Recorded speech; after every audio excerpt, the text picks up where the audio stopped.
Hello student, आज के इस वीडियो में हम मैथ्स 4 से टॉपिक प्रोबेबिलिटी या स्टैटिस्टिक्स टेक्निक सेकंड के topic joint probability distribution function, marginal distribution function, conditional probability distribution function के बारे में सीखेंगे। तो सबसे पहले जॉइंट प्रोबेबिलिटी डिस्ट्रीब्यूशन फंक्शन क्या होता है। हम लोगों ने अभी प्रोबेबिलिटी डिस्ट्रीब्यूशन फंक्शन जो है random variable, discrete random variable, continuous random variable और सिंगल वेरिएबल के लिए निकालना सीखा। जॉइंट प्रोबेबिलिटी डिस्ट्रीब्यूशन फंक्शन में क्या होता है कि यहाँ पर आपके पास दो रैंडम वेरिएबल होंगे। उन दो रैंडम वेरिएबल के लिए हम डिस्क्रीट केस के लिए जॉइंट प्रोबेबिलिटी डिस्ट्रीब्यूशन फंक्शन निकालेंगे और कंटिन्यूअस रैंडम वेरिएबल के लिए भी डिस्ट्रीब्यूशन फंक्शन निकालेंगे।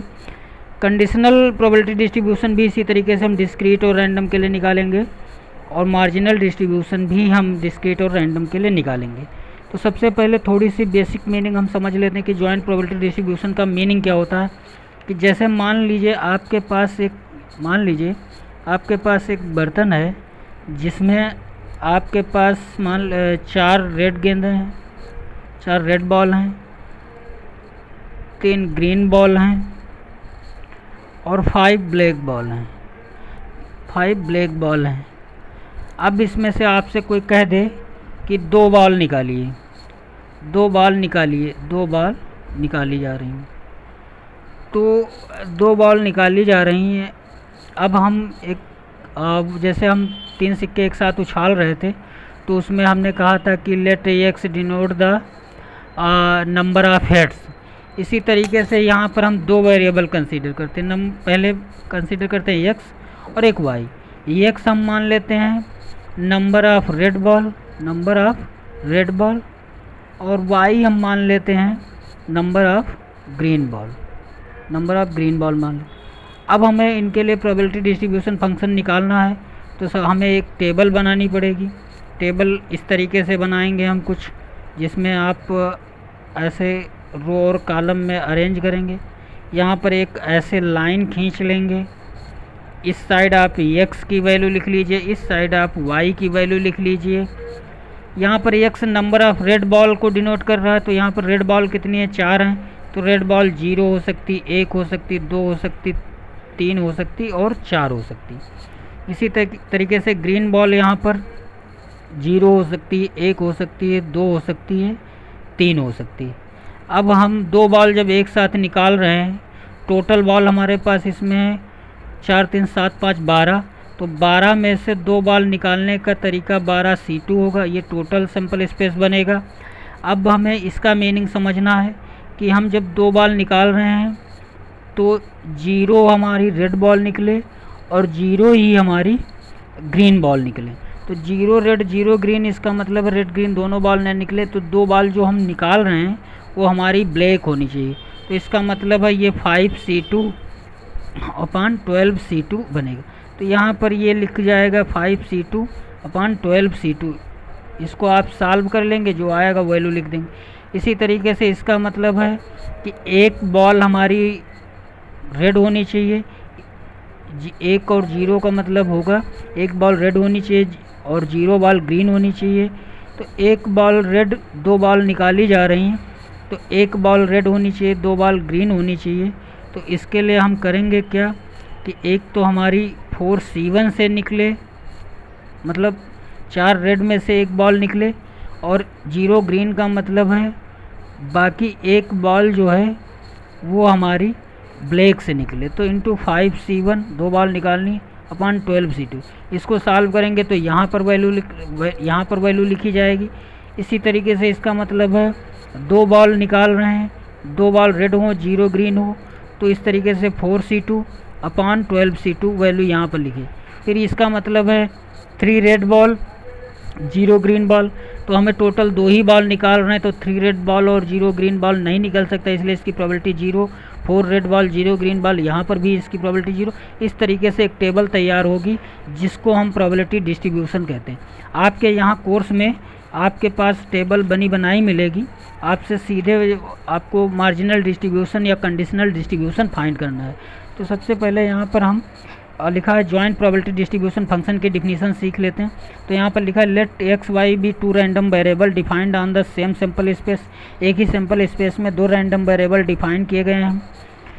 तो पहला केस ये बनता है कि वो रैंडम वेरिएबल आपके डिस्क्रीट रैंडम वेरिएबल हैं, तो इनके लिए जॉइंट प्रोबेबिलिटी फंक्शन या जॉइंट प्रोबेबिलिटी डिस्ट्रीब्यूशन फंक्शन आपका इस तरीके से बनेगा। हम ऐसे लिख सकते हैं पी ब्रैकेट में, ये पी का मतलब probability, X is equal to X I, X की वैल्यूज हैं एक्स आई, वाई की Y is equal to Y J is equal to, इस तरीके से भी डिनोट कर सकते हैं P of X I Y I. इसका मतलब है एक्स आई का मतलब है एक्स रैंडम वेरिएबल की वैल्यू, वाई आई का मतलब है वाई रैंडम वेरिएबल की वैल्यू। इसको हम पी आई जे से भी डिनोट कर, इसी को हम जॉइंट प्रोबेबिलिटी फंक्शन कहते हैं, x joint probability function of x y कहते हैं। If it satisfies the following properties, जैसे सिंगल वेरिएबल के लिए होता था कि p x i greater than r is equal to zero, इसी तरीके से यहाँ डबल वेरिएबल के लिए आपका पी एक्स आई y j greater than zero होना चाहिए। वहाँ सिंगल वेरिएबल के लिए sigma p i is equal to 1 होता था, यहाँ पर डबल वेरिएबल के लिए सिग्मा 2 बार लगेगा, एक्स आई और वाई जे दोनों के लिए, तो इज इक्वल टू इनका समेसन टोटल 1 होना चाहिए।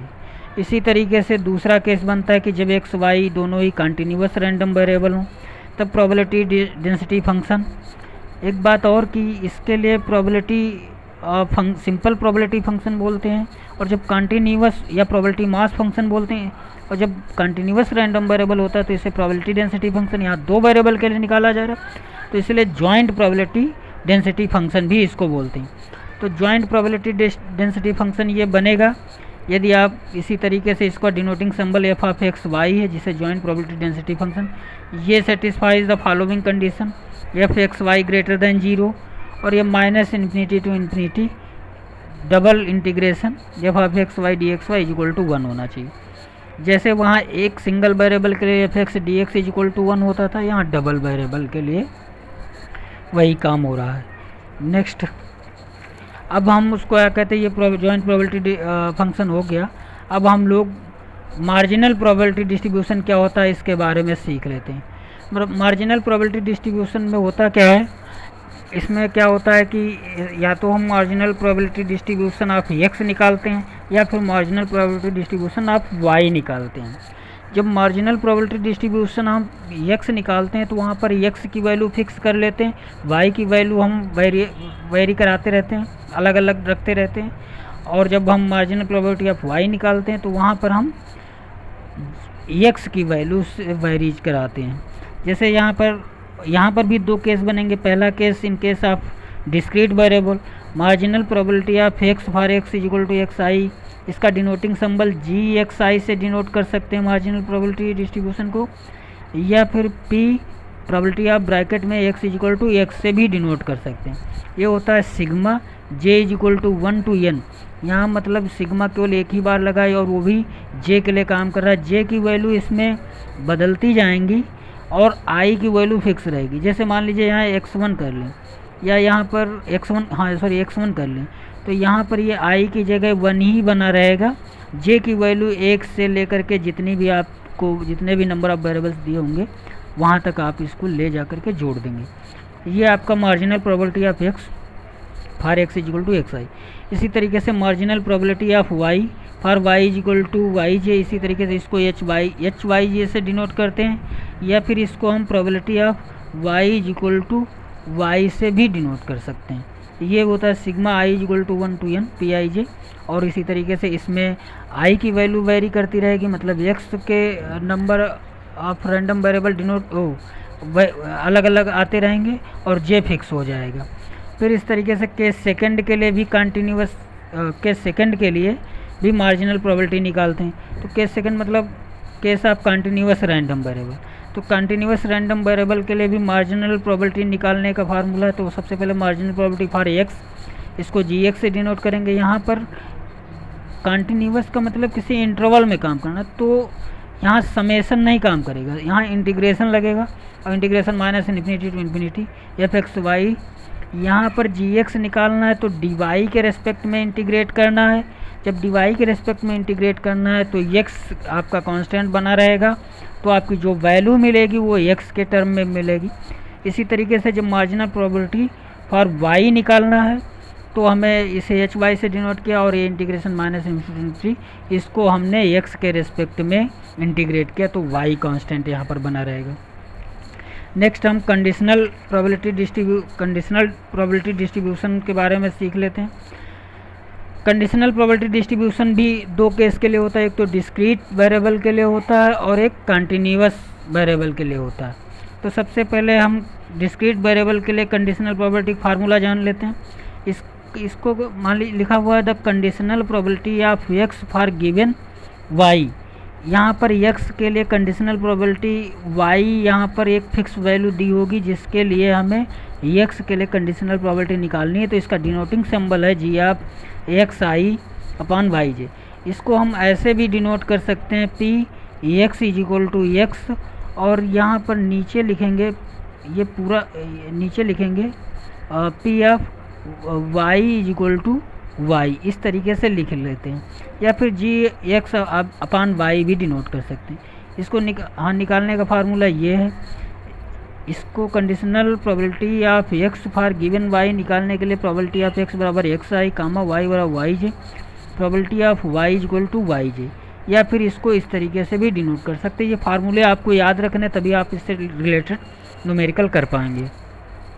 इसी तरीके से conditional probability of Y for given x, जब एक्स की वैल्यू फिक्स हो और वाई के लिए कंडीशनल प्रोबेबिलिटी, तो वाई को ऊपर लिखते हैं, वाई को तब ये एच से डिनोट करते हैं, और ये वाई जे अपान एक्स आई लिखते हैं, और यहाँ पर प्रोबेबिलिटी जो है वो जो गिवन है वो लिखते हैं, उसकी टोटल प्रोबेबिलिटी लिखते हैं।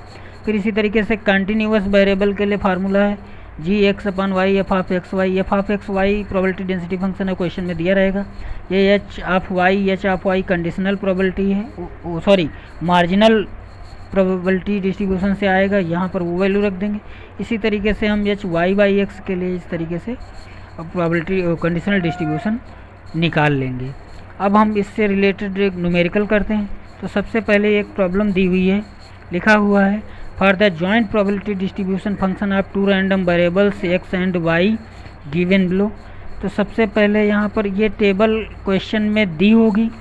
ये टेबल आपकी यहाँ हो सकता है ये टोटल करके न दिया हो, केवल इतना ही दिया हो, तो आप इसके लिए टोटल का वाला कॉलम ऐड कर लीजिए। ये प्रोबेबिलिटी का इसका मतलब ये है कि जब x की वैल्यू 1 है और y की वैल्यू 1 है तब इसकी प्रोबेबिलिटी 4/36 है। जब x की वैल्यू 1 है y की वैल्यू 2 है तब इसकी प्रोबेबिलिटी ये। इसी तरीके से 1 और 3 के लिए ये, 1 4 के लिए ये, 2 1 के लिए ये इस तरीके से प्रोबेबिलिटी दी हुई है। फिर इसको रो वाइज जा कर के ऐड कर लिया गया, रोज वाइज जा कर के ऐड कर लिया गया, और इसको कॉलम वाइज इधर ऐड कर लिया गया। आप लेकिन ध्यान रखें जब ये टेबल आप बना रहे हो तो इधर इसका सम 1 आना चाहिए और इधर इसका टोटल सम 1 आना चाहिए, तभी हमारी टेबल सही मानी जाएगी। आपके पास हो सकता है इतना ही क्वेश्चन दिया हो, या फिर हो सकता है टेबल ना बनी हो, सीधे वैल्यू आपको x इक्वल टू 1 और y इक्वल टू 2 के लिए, या x equal to 1 y equal to 3 के लिए वैल्यू दी हो, तो आपको इस तरीके से टेबल बनानी पड़ेगी। तो ये यहाँ पर क्वेश्चन में टेबल दी हुई है तो हमारे लिए और आसान हो गया। तो हमें इसमें हमसे कह रहा है कि find the marginal distribution of x and y, और दूसरे पार्ट में कह रहा है conditional distribution of x for given value of y equal to 1 and that of y। हमें यहाँ पर कंडीशनल डिस्ट्रीब्यूशन पता करना है x के लिए जब y इक्वल टू 1 हो, और कंडीशनल डिस्ट्रीब्यूशन हमें y के लिए पता करना है जब x इक्वल टू 2 हो। हमने कहा था जब कंडीशनल में पता करना तो किसी एक की वैल्यू फिक्स करते हैं, तो जिसकी वैल्यू फिक्स करते हैं उसके अपोजिट वाले के लिए हम कंडीशनल डिस्ट्रीब्यूशन पता करते हैं। अब इसका सलूशन देख लेते हैं। सलूशन, तो सबसे पहले इसका मार्जिनल डिस्ट्रीब्यूशन ऑफ x निकालना है। तो मार्जिनल डिस्ट्रीब्यूशन ऑफ x की डिफिनीशन पर आप जाएं तो उसे याद रखें। उसे हमने कहा था कि p of x equal to x से भी डिनोट कर सकते हैं। तो ये टोटल सिग्मा केवल इसमें एक के लिए ही काम करता है, दूसरे को फिक्स कर दिया जाता है। यहाँ पर ये सिग्मा जब x मार्जिनल डिस्ट्रीब्यूशन x के लिए निकाल रहे हैं तो यहाँ पर y आपका अलग अलग आएगा और x आपका फिक्स रहेगा। तो मान लीजिए सबसे पहले इसमें x की वैल्यू कौन कौन सी 1 2 3 4, y की भी वैल्यू 1 2 3 4। तो सबसे पहले हम x इक्वल टू 1 के लिए मार्जिनल डिस्ट्रीब्यूशन निकाल रहे हैं, तो हमने लिखा सिग्मा y, यहाँ पर p x इक्वल टू 1 लिख लिया, y इक्वल टू y का मतलब है y हमारा 1 2 3 4 जाएगा, वाई हमारा 1 2 3 4 तक जाएगा। तो हमने ये सिग्मा लिखा, तो सिग्मा का मतलब है टोटल समेसन, तो समेसन के फॉर्म में इसको हम लिख रहे हैं। तो हमने लिखा पी ब्रैकेट में x equal to 1 y equal to 1 plus p x equal to 1 y equal to 2 probability of x equal to 1 y equal to, देख रहे हैं आप x की वैल्यू 1 फिक्स है, y की वैल्यू वेरी कर रही है और सबको मिला करके ऐड कर दिया गया।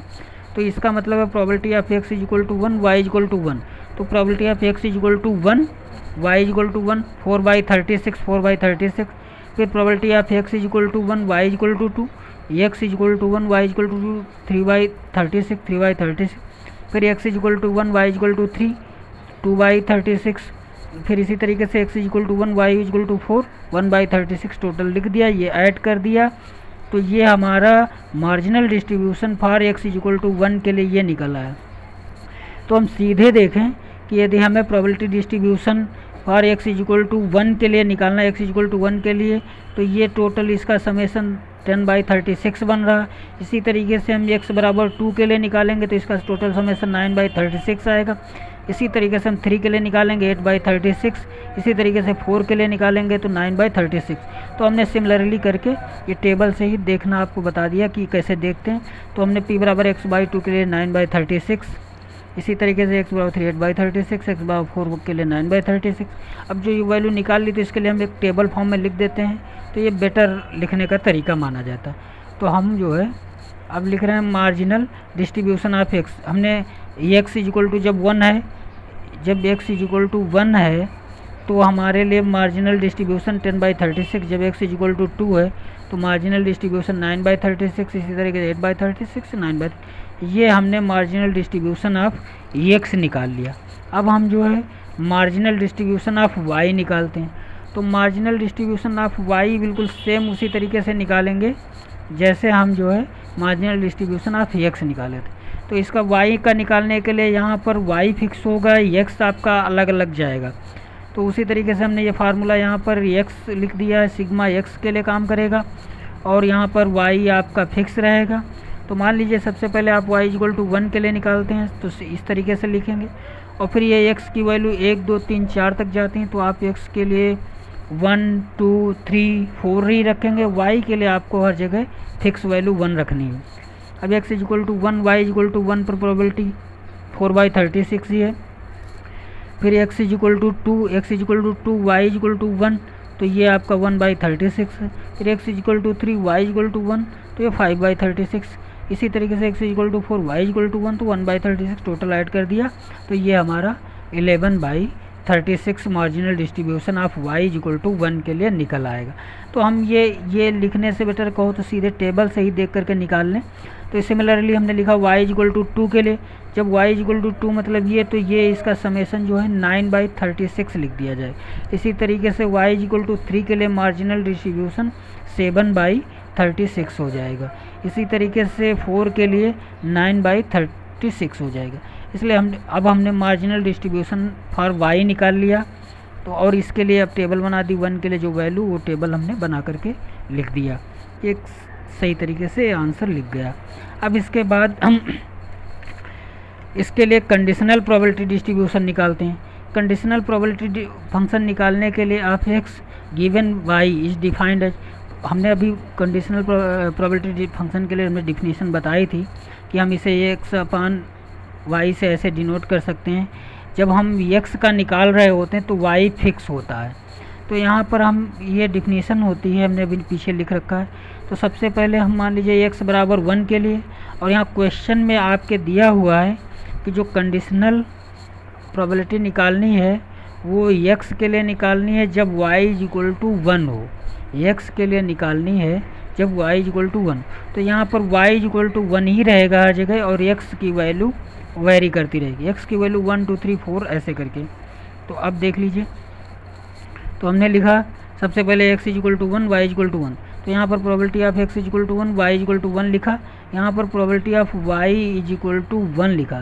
तो ध्यान रखें आप लोग, यहाँ पर तो x जब 1 हो y 1 हो वो प्रोबेबिलिटी लिखी जाएगी 4/36 लिखी जाएगी, लेकिन probability of y is equal to 1 का यहाँ मतलब है ये जो टोटल समेसन मतलब मार्जिनल डिस्ट्रीब्यूशन जो आया है वो लिखेंगे फॉर y। इक्वल टू 1 के लिए, y इक्वल टू 1 के लिए जो मार्जिनल डिस्ट्रीब्यूशन आता है वो, तो उसको नीचे लिखते हैं। या फिर अब हम सीधे कहें, यदि हमें x बराबर 1 के लिए कंडीशनल डिस्ट्रीब्यूशन निकालना जब y इक्वल टू 1 हो, तो हम इस वैल्यू को इससे डिवाइड कर देंगे। तो 4/36 को 11/36 से डिवाइड करेंगे, 36 कट जाएगा तो 4/11 आएगा। इसी तरीके से x बराबर 2 के लिए, x बराबर 2 के लिए जब y इक्वल टू 1 हो, तो यहाँ पर x बराबर 2 के लिए आप जो है इस 1/36 को 11/36 से डिवाइड करेंगे तो 1/11। ऐसे ही x बराबर 3 के लिए, 5/36 को 11/36 से डिवाइड करेंगे, तो ये आपका 5/11 है। ऐसे ही x equal to 4, y equal to 1 के लिए भी यही काम करेंगे। और इस तरीके से आपको conditional distribution of x given y equal to 1 आपका निकल आएगा। x इक्वल टू 1 2 3 4 और 1 फिक्स है, तो ये आपका 4/11 जो वैल्यू निकाली वो टेबल बना करके लिख दी। इसी तरीके से हम लोग conditional distribution of y for x equal to 2 निकाल सकते हैं। जब x इक्वल टू 2 y के लिए निकालेंगे तो x इक्वल टू 2 नीचे फिक्स होगा, तो हम इधर क्या करेंगे, y की वैल्यू हम ये 1 लेंगे, y की वैल्यू 1 लेंगे और ये 10/36 से इसको डिवाइड करेंगे, तो यहाँ पर हमारे पास इस तरीके से वैल्यू हमें मिल जाएगी। जब x इक्वल टू, यहाँ पर एक बात ध्यान रखें, x इक्वल टू 2 है, तो यहाँ पर आप इसको लेंगे x इक्वल टू 2 के लिए 1/36 को 9/36 से हम डिवाइड करेंगे, तो हमारे पास आएगा 1/9, तो वो हमने लिख दिया। इसी तरीके से हम 3/36 को 9/36 से डिवाइड करेंगे तो आएगा हमारा 1/3, 3/36 को 9/36 से तो 1/3। फिर इसी तरीके से 2/36 को 9/36 से तो ये हमारा आ जाएगा 2/9। ध्यान रखना, इस तरीके से हमारा क्वेश्चन आपका कंप्लीट हो गया। अब नेक्स्ट क्वेश्चन देख लेते हैं। नेक्स्ट क्वेश्चन जो हमने लिया है वो हमने कंटिन्यूअस रैंडम वेरिएबल के लिया। हमने लिखा है the joint probability function is, ये दिया हुआ है और जहाँ पर x की वैल्यू 0 से इन्फिनिटी के बीच में, y की वैल्यू 0 से इन्फिनिटी। हमसे कह रहा marginal distribution of x and y पता करिए। Marginal distribution of x and y हमसे पता करने के लिए कह रहा है, कंडीशनल डिस्ट्रीब्यूशन ऑफ y और x इक्वल टू x। तो ये marginal probability distribution function of x, इस फार्मूले से, फार्मूला हम लोग पहले सीख चुके हैं। वहाँ क्या है, -∞ जब x के रेस्पेक्ट में, तो यहाँ y के रेस्पेक्ट में इंटीग्रेट करते हैं, -∞ टू इन्फिनिटी। लेकिन यहाँ पर -∞ टू इन्फिनिटी के बीच में पूरा फंक्शन नहीं दिया, ये 0 से इन्फिनिटी और 0 से इन्फिनिटी के बीच में f(x, y) की वैल्यू दी, तो हमने इस लिमिट को ब्रेक कर लिया, -∞ टू 0 कर लिया, 0 टू इन्फिनिटी कर लिया। यहाँ पर -∞ टू 0 के बीच में फंक्शन की वैल्यू 0 तो 0 लिख दिया। 0 से इन्फिनिटी के बीच में फंक्शन की वैल्यू दी हुई है, वो वैल्यू हमने लिख ली। अब यहाँ पर हम dy y के रेस्पेक्ट में कर रहे हैं, तो हमारा x as a constant treat करेगा, तो जो x के साथ x होगा जहाँ पर, उसको हम अलग लिख लेते हैं एज ए कांस्टेंट। तो यहाँ 9/2 लिख लिया। ये 1 + x की होल पावर 4 केवल इसमें x का ही फंक्शन था, इसको बाहर कर लिया। ये 0 टू इन्फिनिटी, ये 1 + y + x। आप सोच रहे हैं इस x को अलग नहीं कर सकते क्योंकि ये इसके साथ प्लस के साथ है। अब ये ऐसे लिखा हुआ, इसको हम यहाँ पर ये इस तरीके से लिख करके ये लाइन यहाँ से ब्रेक कर देंगे, तो ये वैल्यू इसके नीचे भी जाएगी, ये वैल्यू इसके नीचे भी आएगी। तो जब इसके नीचे आएगी तो एक ये 1 + y 4 कट जाएगा और इसको ऊपर ले जाएंगे तो ये 1 + y की पावर -3 बन जाएगा। इसी तरीके से यहाँ पर जब इसके ऊपर ले जाएंगे तो ये 1 + y की पावर -4 बन जाएगा। अब इंटीग्रेशन कर देंगे, जैसे x की पावर n का इंटीग्रेशन करते हैं या y की पावर n का इंटीग्रेशन, तो वैसे ही यहाँ पर इंटीग्रेशन कर देंगे। यहाँ dy के रेस्पेक्ट में ये इंटीग्रेशन कर दिया गया, लिमिट अप्लाई कर दी गई 0 टू इन्फिनिटी। आपका ये आंसर मिल जाएगा, ये आपका gx मिल गया। ये आपका, सॉरी आपको शायद दिखा नहीं, देख लीजिए। ये इस तरीके से इंटीग्रेट करने के बाद आपको ये आंसर मिलेगा। आप ये कंडीशनल डिस्ट्रीब्यूशन ऑफ x मिल गया है। कंडीशनल डिस्ट्रीब्यूशन ऑफ x जब निकालेंगे तो वो आपका, sorry marginal probability distribution function जब x का निकालेंगे तो आपको x के टर्म मिलेगा, जहाँ पर x 0 से इन्फिनिटी के बीच में लाई करता है। इस तरीके से आगे इसका सलूशन। 9 नंबर, यहाँ पर gx इस तरीके से निकाल लिया। सिंस जो फंक्शन दिया हुआ है क्वेश्चन में, हमारा जो फंक्शन दिया हुआ है वो x, और फंक्शन जो दिया हुआ है वो एक्स और वाई में सिमेट्रिकल है, एक्स और वाई में ये सिमेट्रिकल है, मतलब इसमें एक्स की जगह वाई, वाई की जगह एक्स रखने से कोई चेंज नहीं आएगा, तो ये सिमेट्रिकल है। तो जैसे ही हमने x condition marginal probability distribution function हमने एक्स के लिए निकाल लिया, सिमिलरली हम वाई के लिए भी निकाल लेंगे। बस यहाँ पर जो आंसर में एक्स आया वहाँ यहाँ पर वाई आएगा, और इस तरीके से हम marginal probability distribution function of y भी निकाल लेंगे। सेकेंड पार्ट इसका conditional distribution of x for conditional distribution of Y for x is equal to x निकालना। तो यहाँ पर वाई को ऊपर लिखना है, तो वाई को ऊपर लिखना है, एक्स को नीचे, तो यहाँ एफ ऑफ एक्स वाई लिखेंगे और जी एक्स का मतलब जो वैल्यू हमने निकाली है ये probability distribution, f x y जो क्वेश्चन में दिया है वो लिख लिया हमने, और जी एक्स जो यहाँ पर हमने निकाला वो लिख लिया। इस तरीके से जब इसको सॉल्व कर लेंगे तो हमारे पास ये आंसर आ जाएगा, और इस तरीके से वीडियो ओवर। आपका joint probability distribution function is over. Thank you.